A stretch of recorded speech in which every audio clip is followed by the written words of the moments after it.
140. En Emaús, en casa del arquisinagogo Cleofás. Un caso de incesto. Fin del primer año. Juan y su hermano llaman a una casa en un pueblo, reconozco la casa donde entraron los dos de Emaús con Jesús resucitado. Cuando les abren, entran y hablan con alguien, no veo. Luego salen y se echan a andar por un camino. Llegan hasta donde están Jesús y los otros, detenidos en un lugar apartado. Está, maestro. Y está contentísimo de que verdaderamente hayas venido. Nos ha dicho. Id a decirle que mi casa es suya. Ahora voy yo también.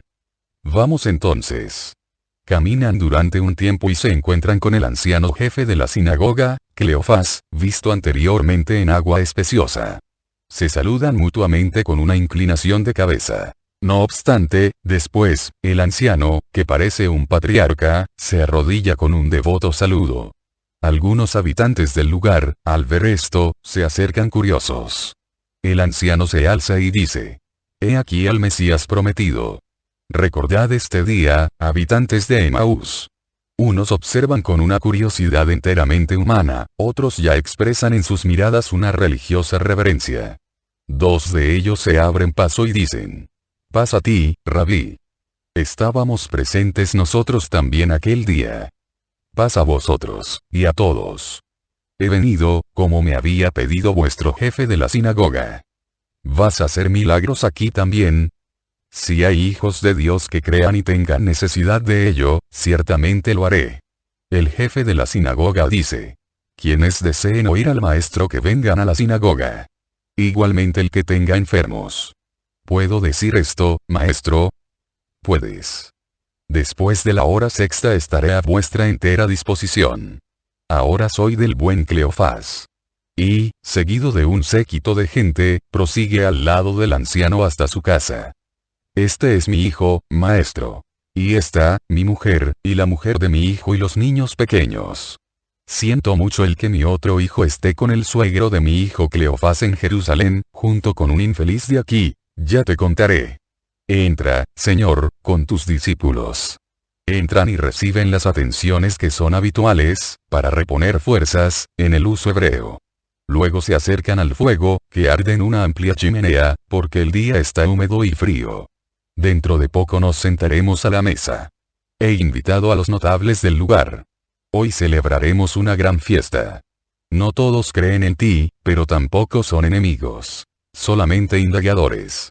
Quisieran creer, pero hemos sufrido demasiadas veces desilusiones sobre el Mesías en estos últimos tiempos.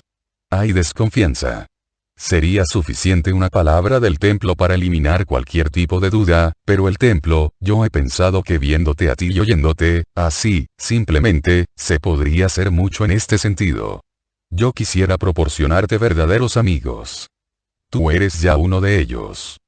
Yo soy un pobre anciano. Si fuera más joven, te seguiría. Pero los años pesan. Me estás sirviendo ya con tu creer. Me estás predicando ya con tu fe. Estate tranquilo, Cleofás. No me olvidaré de ti en la hora de la redención. Aquí llegan Simón y Hermas, avisa el hijo del jefe de la sinagoga. Entran dos personas de media edad, de noble aspecto, y se ponen todos en pie. Este es Simón y este Hermas, maestro. Son verdaderos israelitas, de corazón sincero. Dios se manifestará a sus corazones. Entre tanto, descienda la paz sobre ellos. Sin paz no se oye a Dios.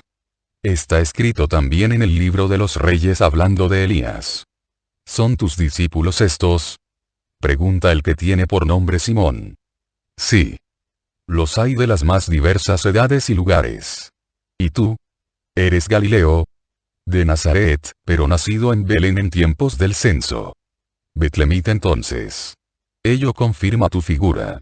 Benigna confirmación, para la debilidad humana. Mas la confirmación se halla en lo sobrehumano. En tus obras, quieres decir, no. Dice Hermas. En ellas y en las palabras que el Espíritu enciende en mi labio. El que te oyó me las repitió. Verdaderamente grande es tu sabiduría. ¿Tienes intención de fundar con ella tu reino? Un rey debe tener súbditos que estén en conocimiento de las leyes de su reino. Pero tus leyes son, todas, espirituales. Tú lo has dicho, Hermas. Todas espirituales. Yo tendré un reino espiritual. Mi código, por tanto, es espiritual. ¿Y la reconstitución de Israel, entonces? No caigáis en el error común de tomar el nombre Israel en su significado humano. Se dice Israel para decir pueblo de Dios.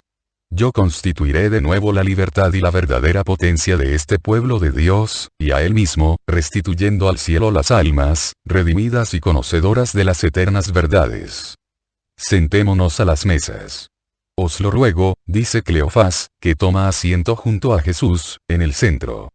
A la derecha de Jesús está Hermas, al lado de Cleofás está Simón, luego el hijo del arquisinagogo, en los otros sitios los discípulos. Jesús, a petición del huésped, realiza el ofrecimiento y la bendición, y se empieza la comida. ¿Vienes aquí, a esta zona, maestro? Pregunta Hermas. No. Voy a Galilea. Aquí vendré de paso. ¿Cómo? ¿Dejas agua especiosa? Sí, Cleofás.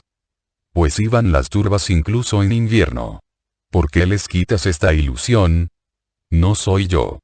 Así lo quieren los puros de Israel. ¿Qué? ¿Por qué? ¿Qué mal hacías? Palestina tiene muchos rabíes que hablan donde quieren. ¿Por qué no se te concede a ti? No indagues, Cleofás. Eres anciano y sabio. No metas en tu corazón veneno de amargo conocimiento. Quizás es que manifestabas doctrinas nuevas, consideradas peligrosas, evidentemente por error de evaluación, por los escribas y fariseos. Cuanto de ti sabemos no nos parece, ¿verdad, Simón? Pero quizás es que nosotros no sabemos todo. ¿En qué consiste para ti la doctrina? Pregunta Hermas. En el conocimiento exacto del decálogo, en el amor y en la misericordia. El amor y la misericordia, esta respiración y esta sangre de Dios, son la norma de mi conducta y de mi doctrina. Y yo los aplico en todos los aprietos de cada uno de mis días. Pues esto no es ninguna culpa. Es bondad. Los escribas y fariseos la juzgan como culpa. Mas yo no puedo mentir a mi misión, ni desobedecer a Dios, que me ha enviado como misericordia a la tierra. Ha llegado el tiempo de la misericordia plena, después de siglos de justicia. Esta es hermana de la primera. Como dos que han nacido de un solo seno. Pero, mientras que antes era más fuerte la justicia, y la otra se limitaba solo a atenuar el rigor, porque Dios no puede prohibirse el amar, ahora la misericordia es reina, y cuánto se regocija por ello la justicia, que tanto se afligía por tener que castigar. Si os fijáis bien, veréis fácilmente que ambas siempre existieron desde que el hombre le obligó a Dios a ser severo. El subsistir de la humanidad no es sino la confirmación de cuanto estoy diciendo. Ya en el mismo castigo de Adán está incorporada la misericordia. Podía haberlos reducido a cenizas en su pecado. Les dio la expiación, y en el horizonte de la mujer, causa de todo mal, abatida por este ser causa del mal, hizo refulgir una figura de mujer causa del bien. Y a ambos les concedió los hijos y los conocimientos de la existencia. Al asesino Caín, junto con la justicia, le concedió el signo, y era misericordia, para que no lo mataran. Y a la humanidad corrompida le concedió a Noé para conservarla en el arca, y luego prometió un pacto sempiterno de paz. Ya no más el fiero diluvio. Ya no más. La justicia fue sometida por la misericordia. ¿Queréis recorrer conmigo la historia sagrada para llegar hasta el momento mío? Veréis siempre, y cada vez más amplias, repetirse las ondas del amor. Ahora está colmo el mar de Dios, y te eleva, oh, humanidad. Sobre sus aguas delicadas y serenas. Te eleva al cielo, purificada, hermosa, y te dice. Te llevo de nuevo al Padre mío. Los tres han quedado abismados en el hechizo de tanta luz de amor. Luego Cleofás suspira y dice. Así es. Pero solo tú eres así. ¿Qué será de José? Deberían haberlo escuchado ya. ¿Lo habrán hecho? Ninguno responde. Cleofás se vuelve hacia Jesús y dice. Maestro, uno de Emaús, cuyo padre había repudiado a su mujer, la cual fue a establecerse a Antioquía con un hermano suyo, propietario de un emporio, ha incurrido en culpa grave. Él no había conocido jamás a aquella mujer, repudiada, no quiero indagar las causas, tras pocos meses de matrimonio. Nada había sabido de ella porque, naturalmente, su nombre había quedado desterrado de esa casa. Ya hecho un hombre, heredados de su padre actividad comercial y bienes, pensó formar un hogar, y, habiendo conocido en Jope a una mujer, dueña de un rico emporio, la tomó por esposa. Ahora, no sé cómo se ha sabido, se ha sacado a la luz que esa mujer era hija de la mujer del padre de él. Por tanto, pecado grave, aunque, para mí, es muy insegura la paternidad de la mujer. José, habiendo sido condenado, ha perdido al mismo tiempo su paz de fiel y su paz de marido. Y, a pesar de que, con gran dolor, hubiera repudiado a su mujer, quizás hermana suya, la cual, por el sufrimiento cayó en estado febril y murió, a pesar de ello, no lo perdonan. En conciencia, yo digo que, de no haber habido enemigos en torno a sus riquezas, no habrían procedido contra él de este modo. ¿Tú qué harías? El caso es muy grave, Cleofás. Cuando has venido a mi encuentro, ¿por qué no me has hablado de ello? No quería alejarte de aquí. Pero si a mí estas cosas no me alejan. Ahora escucha. Materialmente hay incesto, y, por tanto, castigo. Ahora bien, la culpa, para ser moralmente culpa, debe tener a la base la voluntad de pecar. ¿Este hombre ha cometido incesto a sabiendas? Tú dices que no. Entonces, ¿dónde está la culpa? Quiero decir la culpa de haber querido pecar. Está aún la del contubernio con una hija del propio padre. Pero tú dices que no era seguro que lo fuese. Y, aunque lo hubiera sido, la culpa cesa al cesar el contubernio. El cese aquí es seguro, no solo por el repudio, sino porque ha sobrevenido la muerte. Por ello, digo que ese hombre debería ser perdonado, incluso de su aparente pecado. Y digo que, dado que no ha sido condenado el incesto regio, que continúa ante los ojos del mundo, debería mostrarse piedad hacia este doloroso caso, cuyo origen se encuentra en la licencia de repudio que Moisés concedió, para evitar males, aunque no más graves, sí más numerosos. Licencia que yo condeno, porque el hombre, se haya casado bien o mal, debe vivir con el cónyuge y no repudiarlo y favorecer adulterios o situaciones similares a esta. Además, repito, a la hora de ser severos, hay que serlo en igual medida con todos. Es más, antes con uno mismo y con los grandes. Ahora bien, que yo sepa, ninguno, quitando al Bautista, ha alzado la voz contra el pecado regio. Los que condenan están inmunes de culpas similares o peores. O, tal vez, estas culpas quedan cubiertas por el velo del nombre y del poder, de la misma forma que el pomposo manto proporciona cobijo a su cuerpo, frecuentemente enfermo por el vicio. Bien has hablado, maestro. Así es. Pero, en definitiva, ¿tú quién eres? Preguntan aún a los dos amigos del sinagogo. Jesús no puede responder porque se abre la puerta y entra Simón, suegro de Cleofás hijo. Bienvenido de nuevo. ¿Entonces?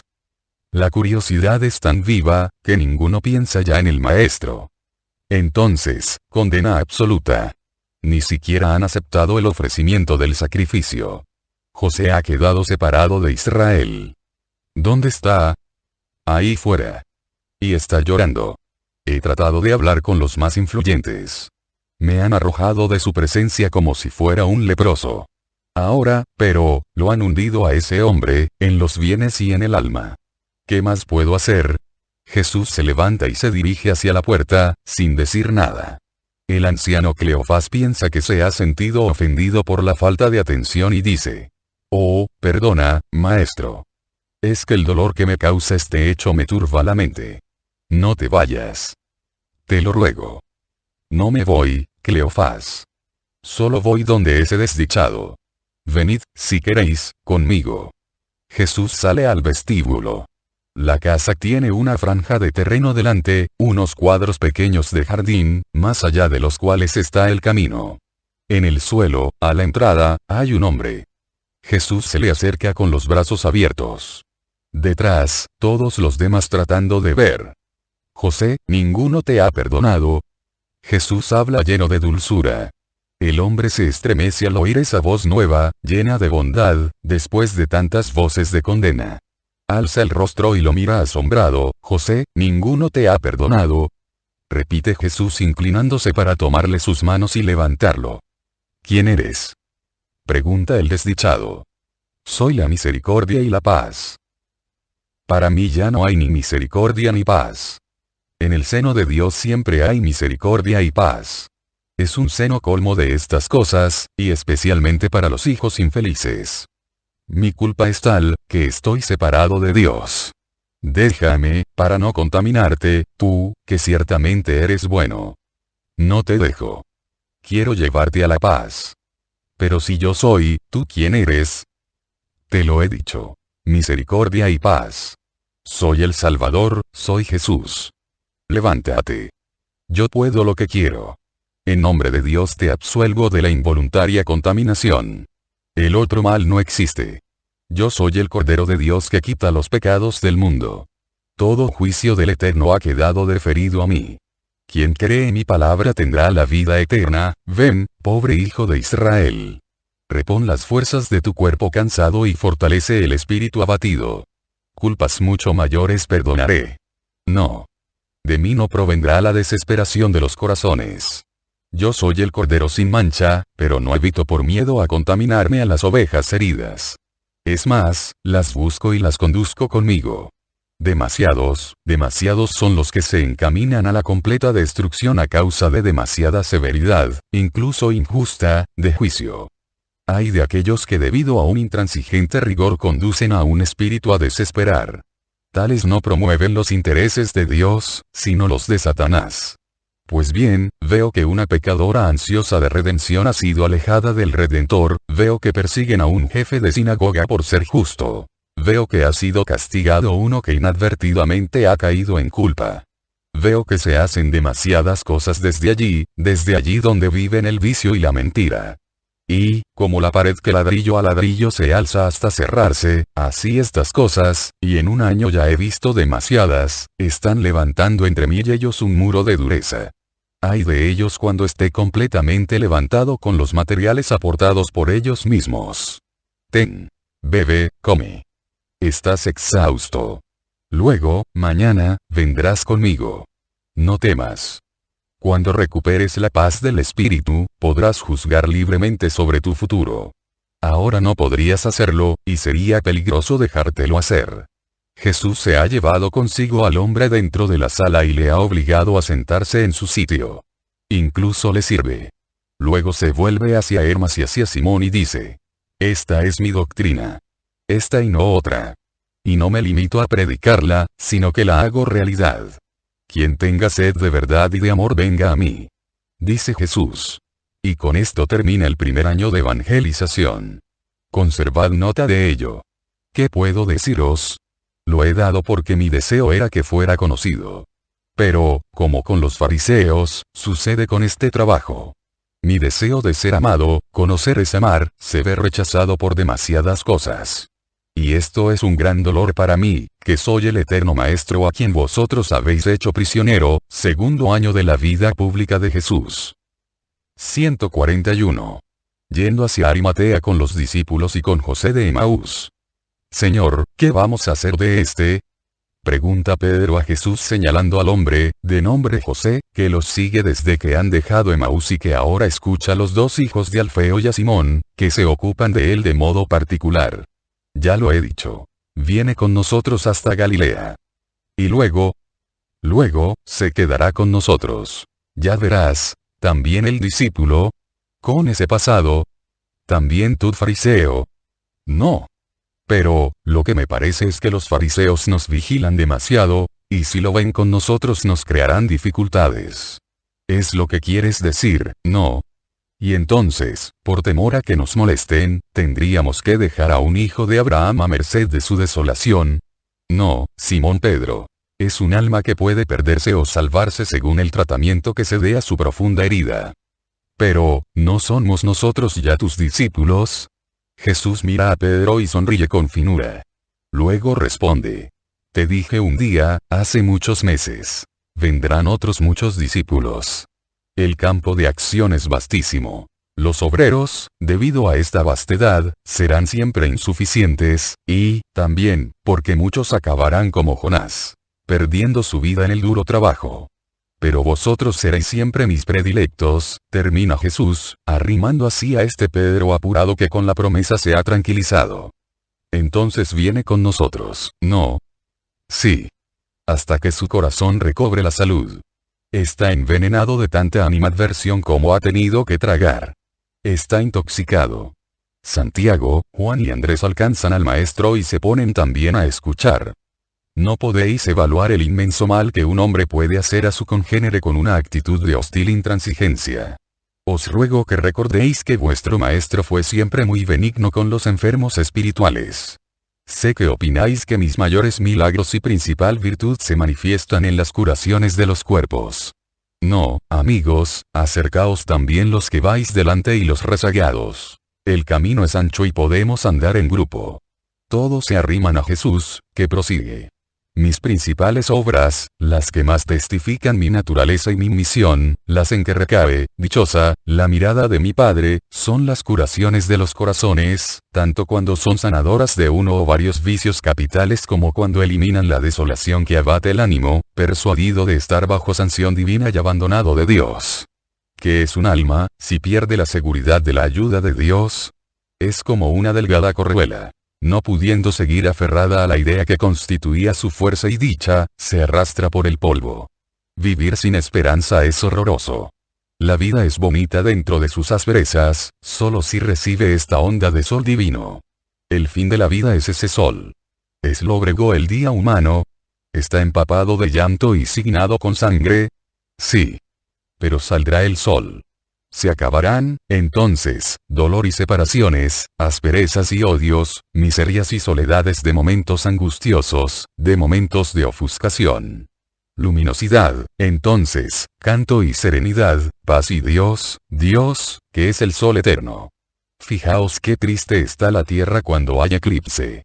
Si el hombre dijese para sí, el sol ha muerto, ¿no le parecería, acaso, vivir para siempre en un oscuro hipogeo, como emparedado, enterrado, difunto antes de haber muerto? Ah, pero el hombre sabe que más allá de ese astro que oculta el sol, que hace fúnebre al mundo, sigue estando el radiante sol de Dios. Así es el pensamiento de la unión con Dios durante una vida. Hieren los hombres. Despojan a otros de sus bienes. Calumnian. Sí. Pero Dios medica, reintegra, justifica, y con medida colmada. Dicen los hombres que Dios te ha rechazado. Bueno, ¿y qué? El alma que se siente segura piensa, debe pensar. Dios es justo y bueno, ve las causas de las cosas y es más benigno, más que el mejor de los hombres, infinitamente benigno. Por tanto, no me rechazará si apoyo mi rostro lloroso sobre su pecho y le digo: Padre, solo tú me quedas. Tu hijo está desconsolado y abatido. Dame tu paz. Ahora yo, el enviado por Dios, recojo a aquellos a quienes el hombre ha confundido, o han sido arrastrados por Satanás, y los salvo. Esta es mi obra, esta es verdaderamente mía. El milagro obrado en los cuerpos es potencia divina, la redención de los espíritus es la obra de Jesucristo, el Salvador y Redentor. Pienso, y no yerro, que estos que han encontrado en mí su rehabilitación ante los ojos de Dios y los propios serán mis discípulos fieles, los que podrán arrastrar con mayor fuerza a las turbas hacia Dios, diciendo: Vosotros pecadores, yo también. Vosotros descorazonados, yo también. Vosotros desesperados, también yo. Ved cómo, a pesar de todo, el Mesías ha tenido piedad de mi miseria espiritual y me ha querido sacerdote suyo. Porque Él es la misericordia y quiere que se persuada de ello el mundo, y nadie es más capaz de persuadir que quien tiene propia experiencia. Yo, ahora, a estos los uno a mis amigos y a los que me adoraron desde el momento de mi nacimiento, es decir, a vosotros y a los pastores. Los uno, en particular, a los pastores, a los curados, aquellos que, sin especial elección como la de vosotros 12, han entrado en mi camino y habrán de seguirlo hasta la muerte. En Arimatea está Isaac. Me ha pedido esto José, amigo nuestro. Tomaré conmigo a Isaac para que se una a Timoneo, cuando llegue. Si prestas fe a que en mí hay paz y razón de toda una vida, podrás unirte a ellos. Serán para ti buenos hermanos. Oh, consolación mía. Es exactamente como tú dices. Mis grandes heridas, tanto de hombre como de creyente, se van curando cada hora que pasa. hace 3 días que estoy contigo, y ya me parece como si eso que, hace solo 3 días, era mi tormento fuera un sueño que se va desvaneciendo. Lo hice, sí, pero, ante tu realidad, cuanto más va pasando el tiempo, más va perdiendo sus extremos cortantes. Estas noches he pensado mucho. En Jope tengo un pariente que es bueno, aunque haya sido causa involuntaria de mi mal, pues por él conocí a aquella mujer. Que esto te diga si podíamos saber de quién era hija, de la primera mujer de mi padre. Sí, lo habrá sido, pero no de mi padre. Llevaba otro nombre y venía de lejos. Conoció a mi pariente por unas transacciones de mercancías. Yo la conocí así. Mi pariente ambiciona mis negocios. Y se los voy a ofrecer, porque sin dueños se perderían. Los adquirirá. Incluso por no sentir todo el remordimiento de haber sido causa de mi mal, así podré bastarme y seguirte tranquilo. Solo te pido que me concedas la compañía de este Isaac que nombras. Tengo miedo de estar solo con mis pensamientos. Son demasiado tristes todavía, te daré su compañía. Tiene buen corazón. El dolor lo ha perfeccionado. Ha llevado su cruz durante 30 años. Sabe lo que es el sufrimiento, nosotros, entre tanto, continuaremos. Nos alcanzaréis en Nazaret. ¿No nos vamos a detener en casa de José? José está probablemente en Jerusalén, el Sanedrín tiene mucho que hacer. De todas formas lo sabremos por Isaac. Si está, le llevaremos nuestra paz. Si no, nos quedaremos solo a descansar una noche. Tengo prisa de llegar a Galilea. Allí hay una madre que sufre, porque tenéis que pensar que haya quien le aprevia a causarle dolor, y quiero confortarla. 142. Con los 12 hacia Samaria Jesús está con sus 12 apóstoles. El paraje sigue siendo montuoso. No obstante, siendo suficientemente cómodo el camino, van todos en grupo hablando entre sí. Ahora que estamos solos podemos decirlo. ¿Por qué tanta rivalidad entre dos grupos? Dice Felipe. Rivalidad. No es sino soberbia. Rebate Judas de Alfeo. No.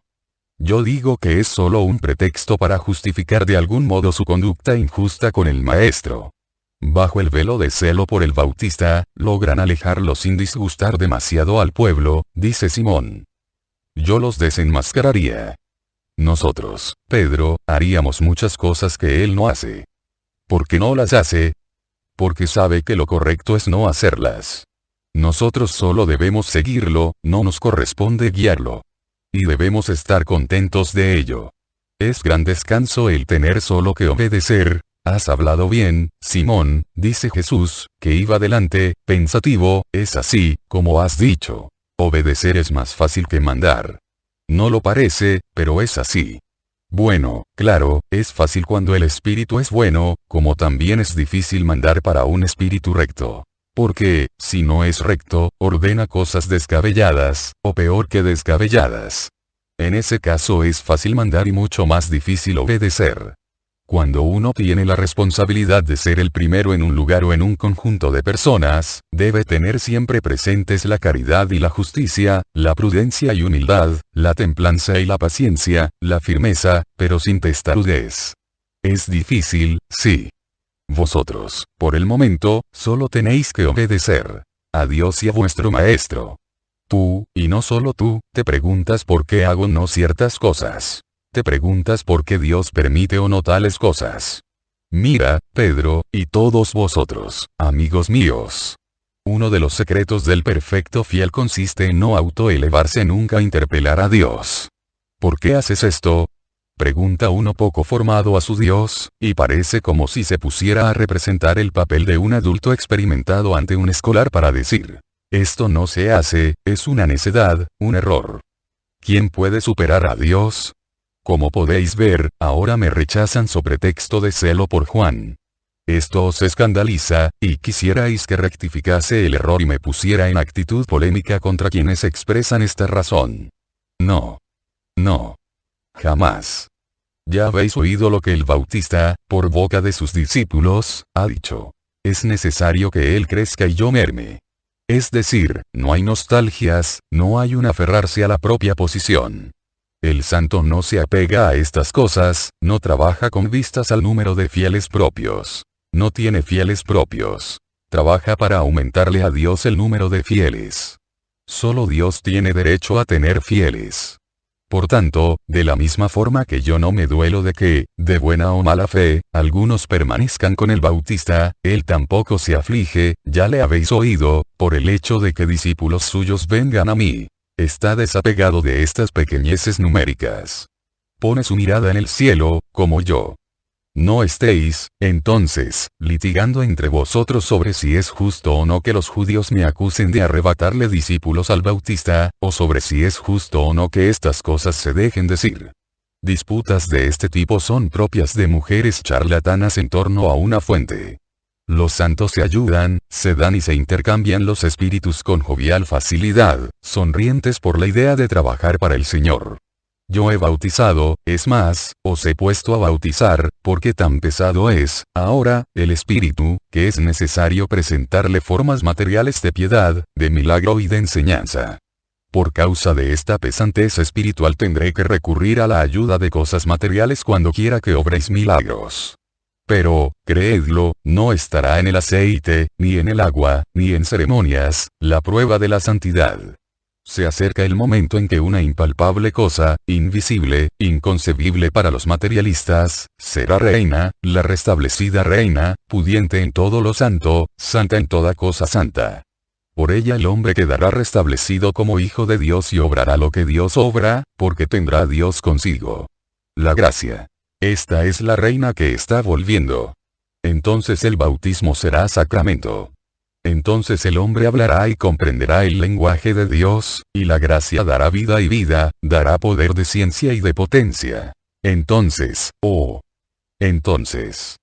Pero todavía no tenéis la madurez suficiente para comprender lo que os va a conceder la gracia.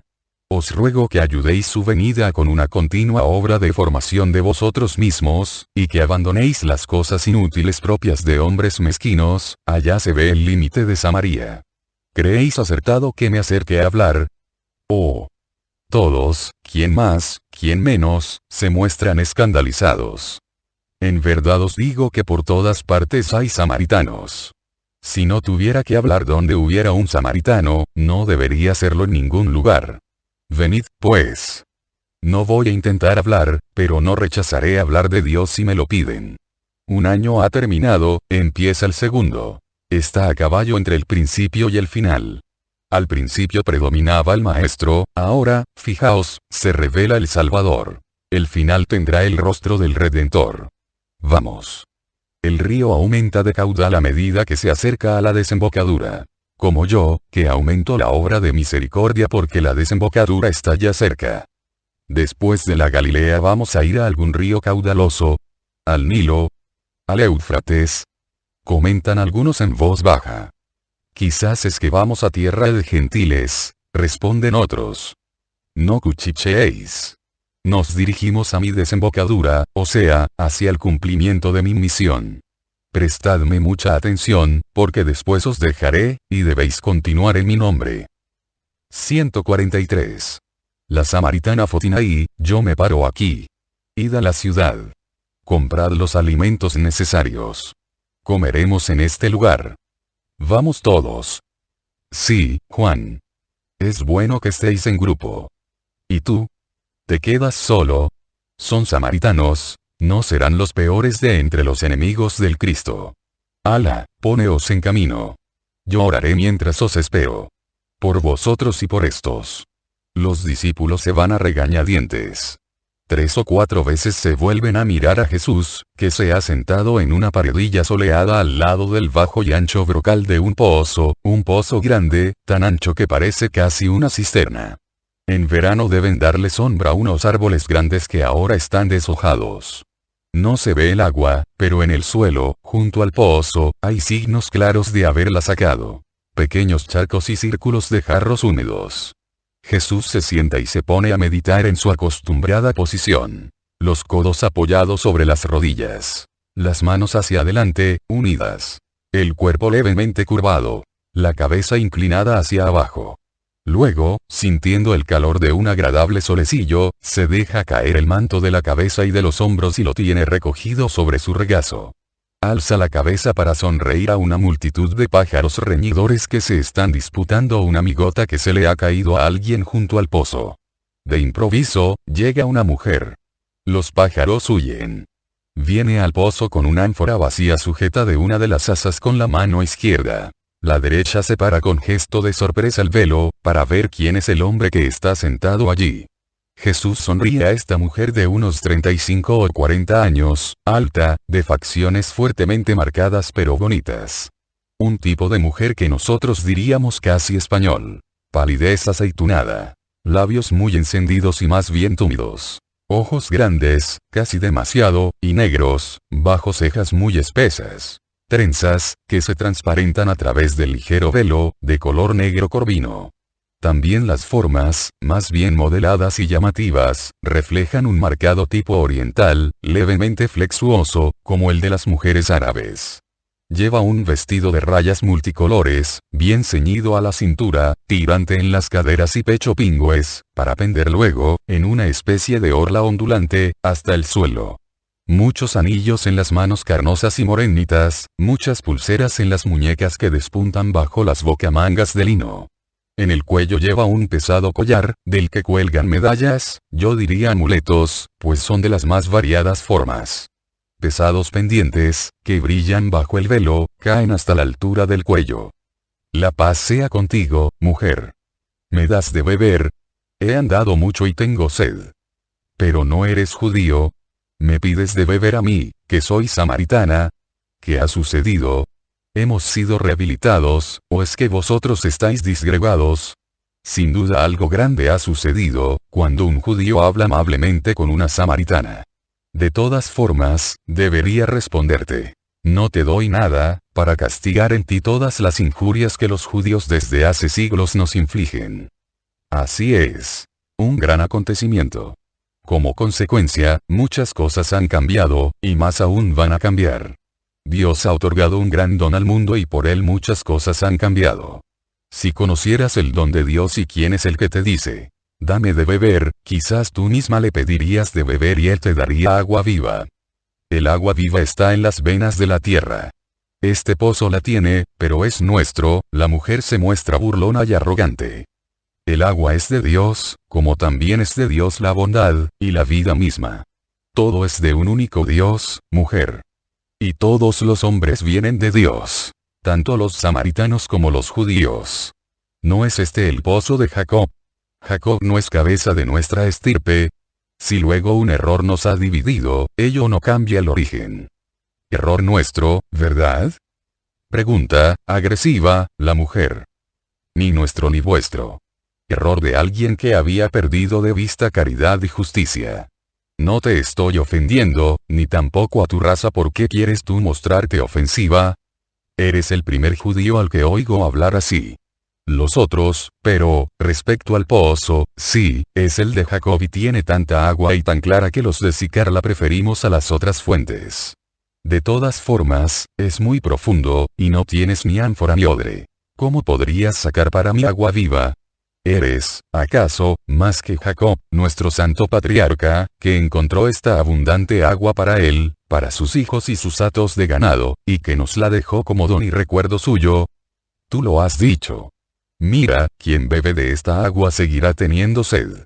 Yo, en cambio, tengo un agua que si uno la bebe no vuelve a sentir sed. Pero es solo mía y la doy a quien me la pide. En verdad te digo que quien reciba esta agua que yo le dé quedará saciado para siempre y no volverá a tener sed, porque mi agua se hará en él manantial seguro, eterno. ¿Cómo? No entiendo. ¿Eres un mago? ¿Cómo puede un hombre transformarse en un pozo? El camello bebe y se aprovisiona de agua en su voluminoso vientre, pero luego la consume y no le dura toda la vida. ¿Y tú dices que tu agua dura toda la vida? Más que eso. Saltará hasta la vida eterna. Fluirá hasta la vida eterna en quien la beba, y producirá semillas de vida eterna, porque es surtidor de salud. Dame de esa agua si es verdad que la posees. Me canso viniendo hasta aquí. La tendré, no volveré a sentir sed, y no enfermaré jamás ni me haré vieja. ¿Solo de eso te cansas? ¿De nada más? ¿Solo sientes necesidad de sacar agua para beber, para tu pobre cuerpo? Reflexiona. Hay algo que vale más que el cuerpo: el alma.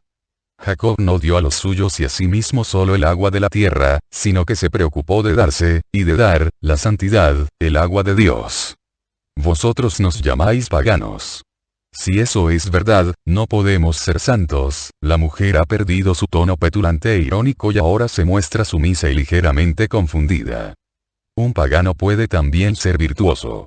Dios, que es justo, le premiará el bien realizado. No será un premio completo, pero si te digo que entre un fiel en culpa grave y un pagano sin culpa, Dios mira con menos rigor al pagano. ¿Y por qué, si sabéis que lo sois, no vais al verdadero Dios? ¿Cómo te llamas? Fotinaí. Pues, respóndeme, Fotinaí. ¿Te duele el no poder aspirar a la santidad por el hecho de ser pagana, como tú dices, por vivir, como digo yo, en la ofuscación de un antiguo error? Me aflige.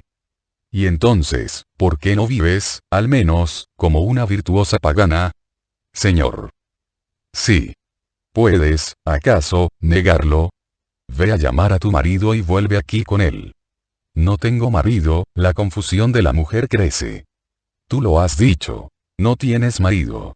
Has tenido 5 hombres y ahora tienes contigo otro que tampoco es marido tuyo. ¿Era necesario esto?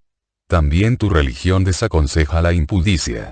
También tenéis vosotros el decálogo. ¿Por qué vives así, Fotinaí? ¿No te sientes cansada de este esfuerzo de ser la carne de tantos, en vez de la honesta esposa de uno solo?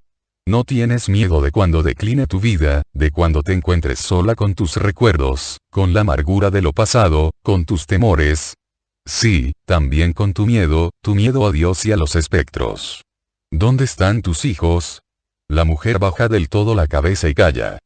No los tienes aquí en la tierra. Sin embargo, sus almitas, a las que has impedido conocer el día de la luz, te acusan. Siempre. Joyas, bonitos vestidos, casa rica, una mesa bien surtida, sí, pero vacío y lágrimas y miseria interior. En realidad eres una desvalida, Fotinaí. Solo con un arrepentimiento sincero, a través del perdón de Dios, y como consecuencia, el de tus hijos, puedes volver a ser rica. Señor, veo que eres profeta. Me avergüenzo. Ante el Padre que está en los cielos no sentías vergüenza cuando hacías el mal. Pero, no llores de humillación ante el hombre. Ven aquí, Fotinaí, junto a mí. Yo te hablaré de Dios. Quizás no lo conocías bien y por eso, sí, por eso has cometido tantos errores. Si hubieras conocido bien al verdadero Dios, no te habrías rebajado de este modo. Él te habría hablado y sostenido: Señor, nuestros padres adoraron en este monte. Vosotros decís que solo en Jerusalén se puede adorar. Pero, como tú dices, Dios es solo uno. Ayúdame a ver dónde y cómo debo hacerlo. Mujer, créeme, está llegando la hora en que ni en el monte de Samaria ni en Jerusalén será adorado el Padre. Vosotros adoráis a quien no conocéis, nosotros a quien conocemos, porque la salvación viene de los judíos. Recuerda a los profetas. Pero llega la hora, es esta, en que los verdaderos adoradores adorarán al Padre en espíritu y en verdad.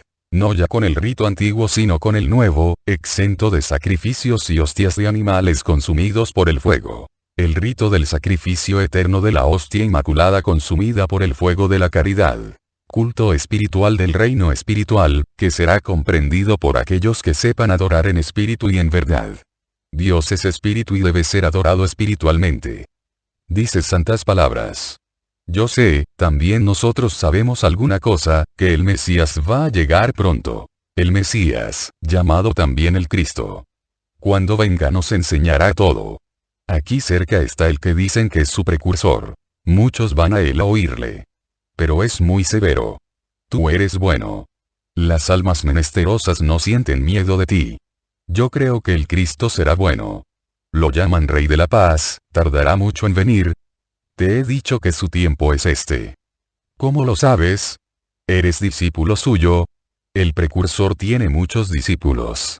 También los tendrá el Cristo. Soy yo, el que te está hablando, el Cristo Jesús.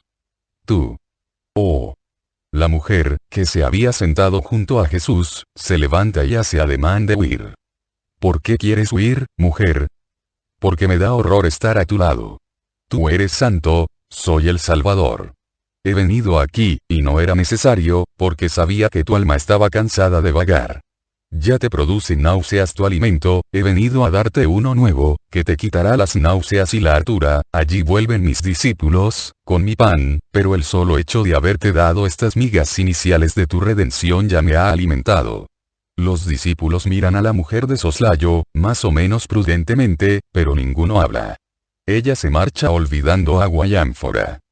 Mira, maestro, dice Pedro, nos han tratado bien. Aquí hay queso, pan reciente, aceitunas y manzanas. Coge lo que quieras. Esa mujer ha hecho bien dejando el ánfora. Así será más rápido, que no con nuestros pequeños odes. Bebemos y luego los llenamos, y así no tendremos que pedir nada a los samaritanos, no tendremos ni siquiera que acercarnos a sus fuentes. ¿No comes? He buscado pescado para ti, pero no había. Quizás te hubiera gustado más. Te veo cansado y pálido. Tengo un alimento que vosotros no conocéis. Comeré de ese. Repondrá ampliamente mis energías. Los discípulos se miran con ademán de querer preguntar. Jesús responde a sus calladas preguntas. Mi alimento consiste en hacer la voluntad del que me ha enviado y consumar la obra que me ha encomendado. Cuando un sembrador esparce la semilla, puede pensar que ya ha hecho todo, como si hubiera cosechado. Ciertamente no. ¿Cuánto tendrá que hacer todavía para poder decir, mi obra está cumplida? Hasta ese momento no podrá descansar. Fijaos en estos campos bajo el alegre sol de la hora sexta. Hace solo un mes, incluso menos, la tierra estaba desnuda, oscura por el agua de las lluvias. Fijaos ahora. Abundantes tallitos de trigo, recién brotados, de un verde tenuísimo, que, bajo esta intensa luz, parece todavía más claro, la hacen blanquecina con el sutil velo con que la cubren, que es la mies futura. Vosotros, viéndolo, decís. Dentro de 4 meses será la cosecha. Los sembradores tomarán consigo a los segadores. Porque, aunque uno sea suficiente para sembrar su propio campo, muchos son necesarios para segarlo. Ambas partes están contentas. Tanto el que ha sembrado un pequeño saquito de trigo y ahora debe preparar los graneros para guardarlo, como los que en pocos días ganan de qué vivir para algunos meses. De la misma forma, en el campo del espíritu, los que recojan lo que por mí fue sembrado se alegrarán conmigo, y como yo, porque les daré mi salario y el fruto debido. Les daré de qué vivir en mi reino eterno. Vosotros solo tenéis que recoger. Yo he hecho la parte más dura del trabajo. No obstante, os digo, venid, cosechad en mi campo. Contento me siento de que os carguéis de manípulos de mi trigo. Una vez que hayáis recogido todo mi trigo, sembrado por mí por todas partes, infatigable, quedará cumplida la voluntad de Dios, y yo me sentaré al banquete de la celeste Jerusalén. Allí vienen los samaritanos con Fotinaí. Mostrad caridad para con ellos. Son almas que se acercan a Dios. 144. Los samaritanos invitan a Jesús a Sicar. Viene hacia Jesús un grupo de notables samaritanos guiados por Fotinaí. Dios sea contigo, Rabí. Esta mujer nos ha dicho que eres un profeta y que no te desdeñas de hablar con nosotros. Te rogamos que nos concedas tu presencia y que no nos niegues tu palabra, porque, sí, es verdad que hemos sido amputados de Judá, pero no hay por qué decir que solo Judá sea santo y todo el pecado esté en Samaria. También hay justos entre nosotros. Este concepto se lo he expresado yo también a esta mujer. No me impongo, pero tampoco me muestro reluctante si alguien me busca. Eres justo. La mujer nos ha dicho que tú eres el Cristo. ¿Es verdad? Respóndenos en nombre de Dios. Lo soy. La hora mesiánica ha llegado. Israel ha sido reunido por su rey. Y no solo Israel. Pero tú serás para quienes no están en error como estamos nosotros. Observa un anciano de porte grave. Hombre, te veo como cabeza de todos los presentes, y leo en ti una honrada búsqueda de la verdad. Escúchame ahora tú que estás instruido en las lecturas sagradas. A mí me fue dicho lo mismo que el Espíritu dijo a Ezequiel cuando le confirió una misión profética. Hijo del hombre, yo te envío a los hijos de Israel, a los pueblos rebeldes que se han alejado de mí, son hijos de dura cerviz y corazón indomable, quizás te escuchen, aunque sin hacer luego caso de tus palabras, que son mías. Efectivamente, se trata de una casa rebelde. Pero, al menos, sabrán que entre ellos hay un profeta. No les tengas miedo. No te asusten sus argumentaciones, porque son incrédulos y subversivos, refiéreles mis palabras, te presten o no oídos. Haz lo que te digo, escucha lo que te digo para no ser rebelde como ellos. Por tanto, come todo alimento que yo te ofrezca. Y he venido. No me hago falsas ilusiones, no pretendo ser acogido como un triunfador. Pero, puesto que la voluntad de Dios es mi deleite, la cumplo. Si queréis, os manifiesto las palabras que el Espíritu ha depositado en mí. ¿Cómo es posible que el Eterno haya pensado en nosotros? Porque es amor, hijos. No hablan así los rabíes de Judá. Pero sí os habla así el Mesías del Señor. Está escrito que el Mesías había de nacer de una virgen de Judá. ¿Tú, de quién y cómo naciste? En Belén Efratá, de María de la estirpe de David, por obra de espiritual concepción. Quered creerlo. La bonita voz de Jesús es un tañido de alegre triunfo al proclamar la virginidad de su madre. Tu rostro resplandece con intensa luz. No, tú no puedes mentir.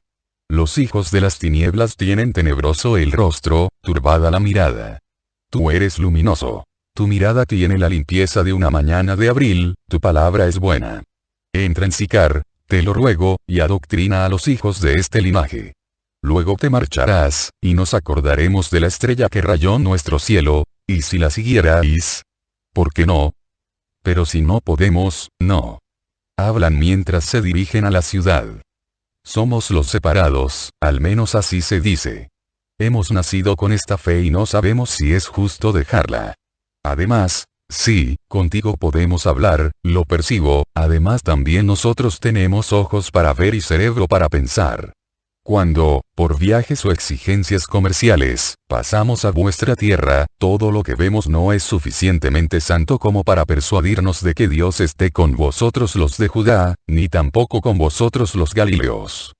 En verdad te digo que el no haberos persuadido, el no haberos conducido de nuevo a Dios, no con ofensas y maldiciones, sino con el ejemplo y la caridad, le será imputado al resto de Israel. ¿Cuánta sabiduría tienes? ¿Estáis oyendo? Todos asienten con un murmullo de admiración. Entretanto, han llegado a la ciudad. Muchas otras personas se acercan mientras se dirigen a una de las casas. Escucha, Rabí. Tú, que eres sabio y bueno, resuélvenos una duda. De ello puede depender buena parte de nuestro futuro. Tú, que eres el Mesías, restaurador, por tanto, del reino de David, debes sentir alegría de restablecer la unión, con el cuerpo del Estado, de este miembro desgajado. No. Me preocupo no tanto de reagrupar las partes separadas de una entidad caduca cuanto de conducir de nuevo a Dios a todos los espíritus, y me siento dichoso cuando restauró la verdad en un corazón. Pero, expón tu duda. Nuestros padres pecaron. Desde entonces Dios detesta a las almas de Samaria. Por tanto, aunque siguiéramos la vía del bien, ¿qué beneficios obtendríamos? Siempre seremos unos leprosos ante los ojos de Dios. Como todos los cismáticos, vuestro pesar es eterno. Vuestra insatisfacción, perenne. Te respondo también con Ezequiel. Todas las almas son mías, dice el Señor, tanto la del Padre como la del Hijo, pero morirá solo el alma que haya pecado. Si un hombre es justo, si no es idólatra, si no fornica, si no roba y no practica la usura, si tiene misericordia de la carne y del espíritu de los demás, será justo ante mis ojos y tendrá vida verdadera.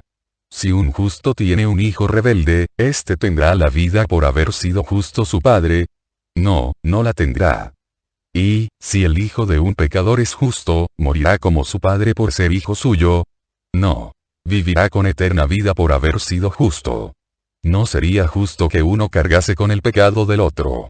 El alma que haya pecado morirá, la que no haya pecado no morirá. Pero, aun quien haya pecado podrá tener la verdadera vida si se arrepiente y se une a la justicia.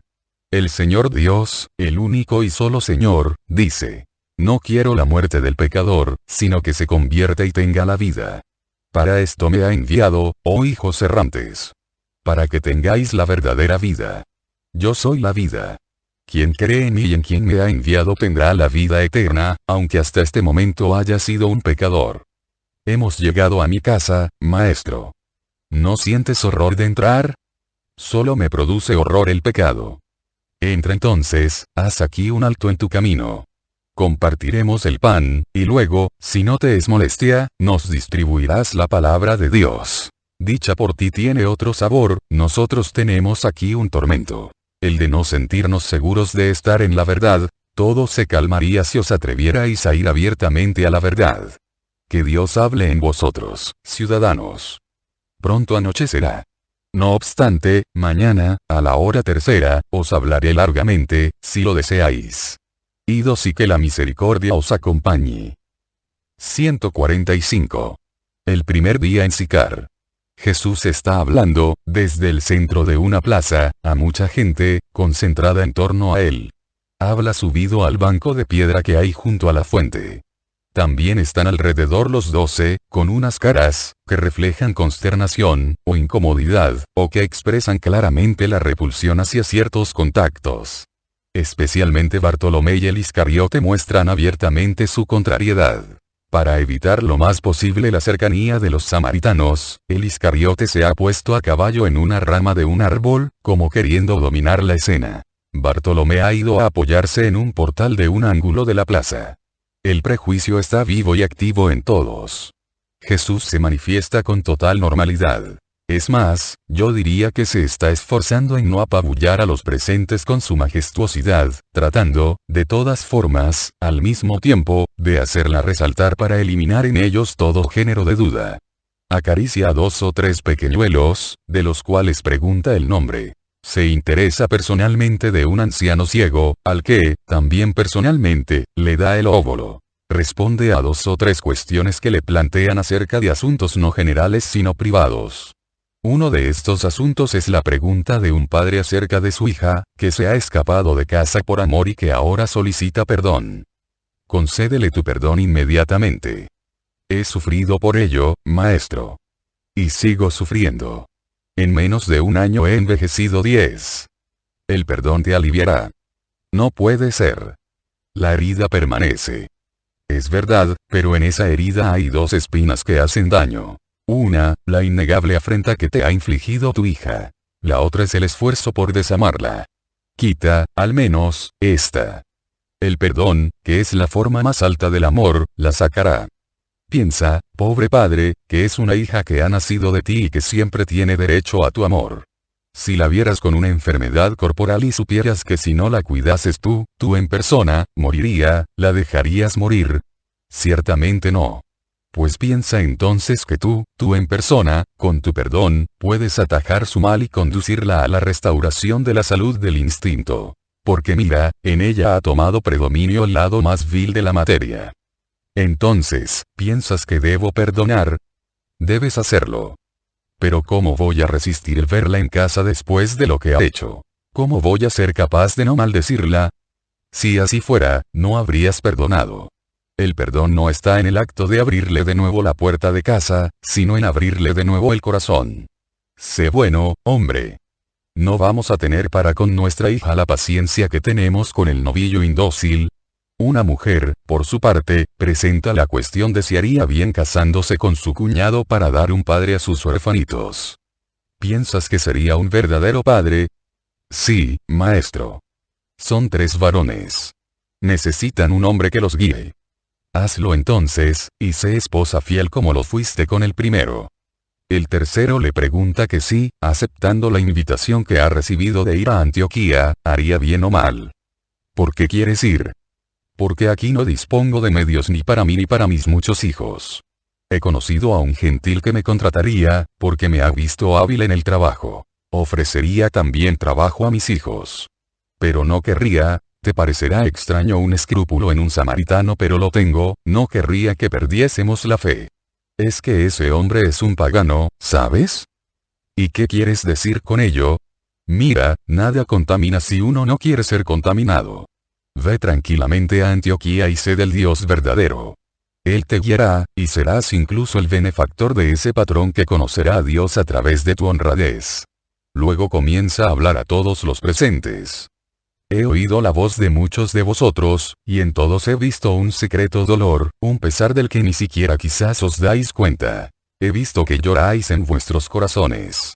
Esto se ha ido acumulando durante siglos, y no son capaces de disolverlo ni las razones que a vosotros mismos os decís ni las injurias que os lanzan. Antes bien, cada vez más se endurece y pesa como nieve que se solidifica en hielo. Yo no soy vosotros, como tampoco soy uno de los que os acusan. Soy justicia y sabiduría. Una vez más, para solución de vuestro caso, os cito a Ezequiel. Él, proféticamente, habla de Samaria y de Jerusalén llamando las hijas de un mismo seno, llamándolas Ola y Oliva, Ezequiel 23.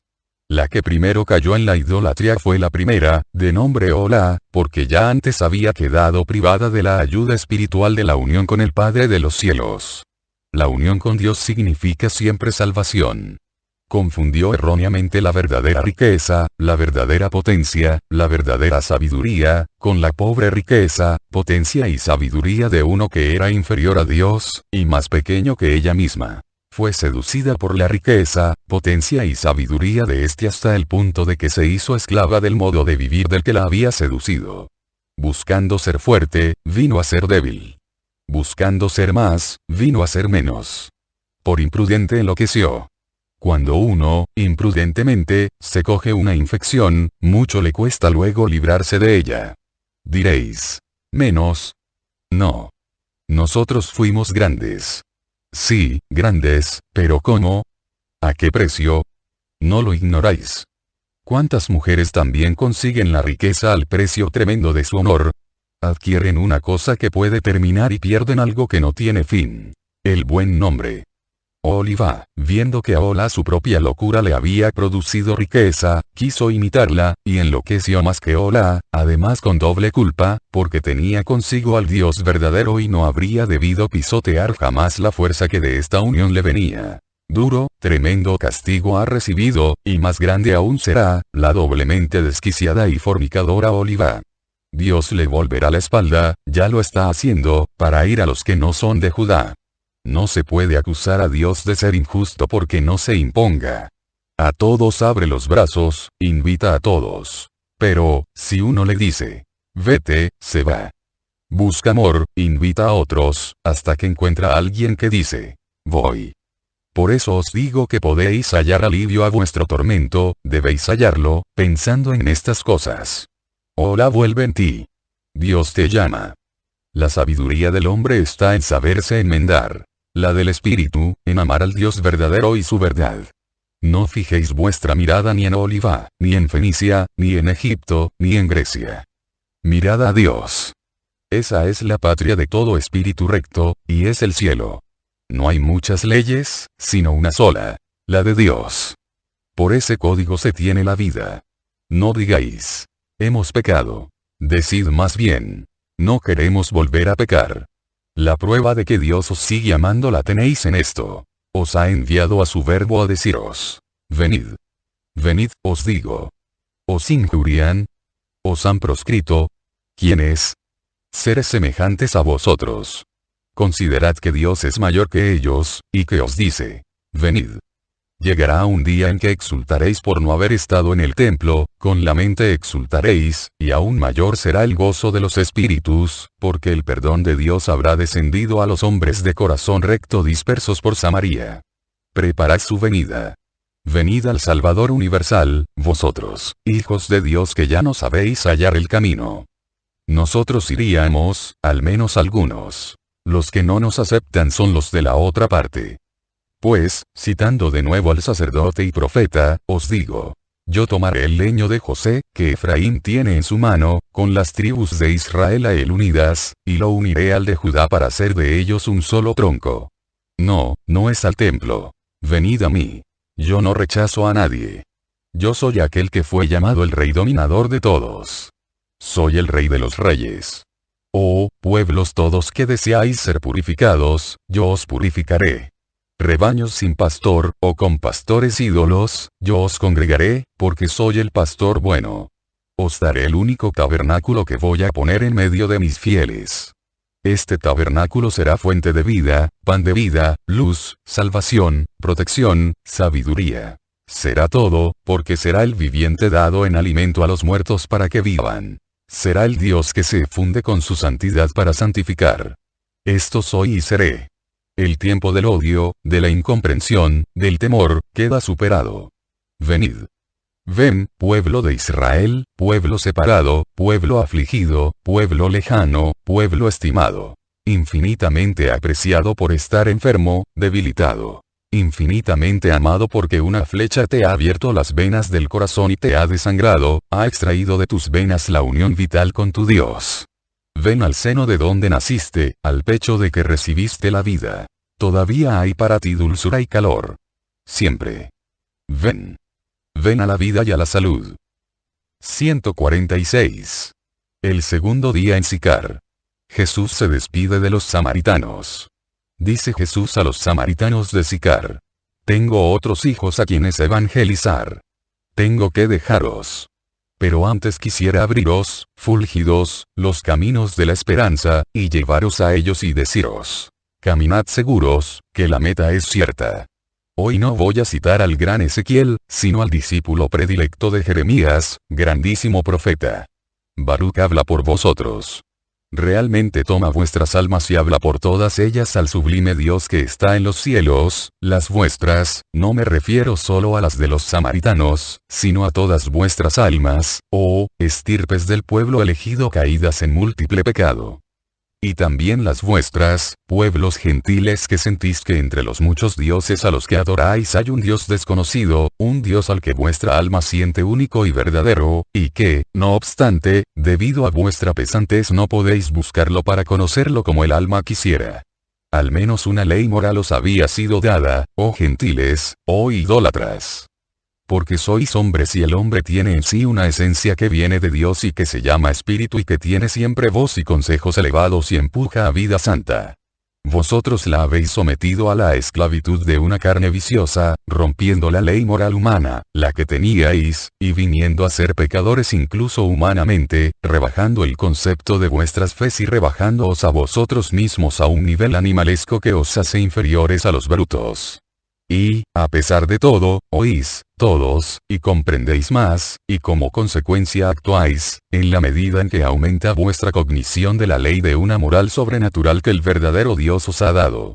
Baruch 2, 16, 18 y Baruch 2, 24, 26, ora así: Señor, míranos desde tu santa morada. Vuelve hacia nosotros tus oídos. Escúchanos.